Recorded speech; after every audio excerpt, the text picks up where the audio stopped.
Chernikov plays the move bishop to f6, attacking the queen. Now, option number 1 for white is to play queen to h6 and repeat moves. Option number 2 for white after bishop to f6 is to maybe play queen g4, d6, get hit, and return home. But Nezhmedinov is not that kind of player, and after the move bishop to f6, he takes the bishop.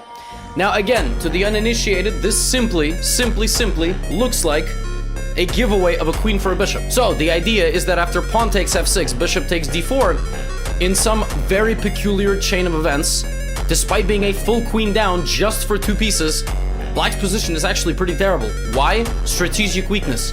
The knight will plant itself on d5, pressuring f6, and because black does not have an operator on the dark squares, with the exception of the queen, you are not going to combat a knight and bishop together, fighting for these dark squares around the king. An absolutely beautiful strategic concept. Now in the game, Chernikov gave away his knight first. He wanted to play knight takes like this, because now at least Rasheed's knight is gone, but Rasheed just moves the knight right back.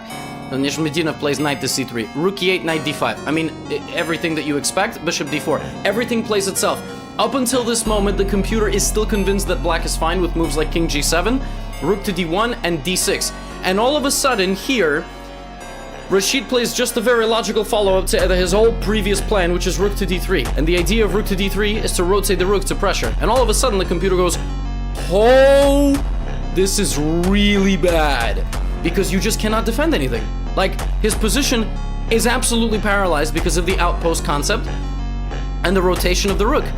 And so we get bishop d7, rook f3, and Chernikov tries to create a little bit of counterplay, but bishop c3 deflects the queen away, and now knight takes f6. It doesn't need this rook, because if you play bishop takes then knight g4, and this rook is hanging, the king is under attack. If, for example, king to f8, and you take, and listen, you crash through. The queen is not the only defender of the king. That cannot happen, okay? The queen needs to be attacking. It was not made to defend, right? And so in the game, we get bishop to e2, which is kind of a vague fork, but after knight h7 and king g8, Nezhmedinov just finally activated yet another piece.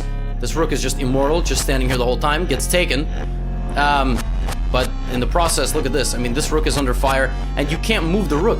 The craziest thing about this position is, like, for example, if you were to move, h8 becomes a huge problem.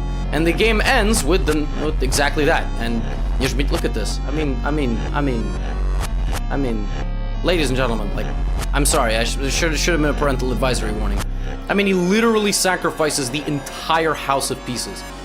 It's just over, and actually here, Chernikov just resigned.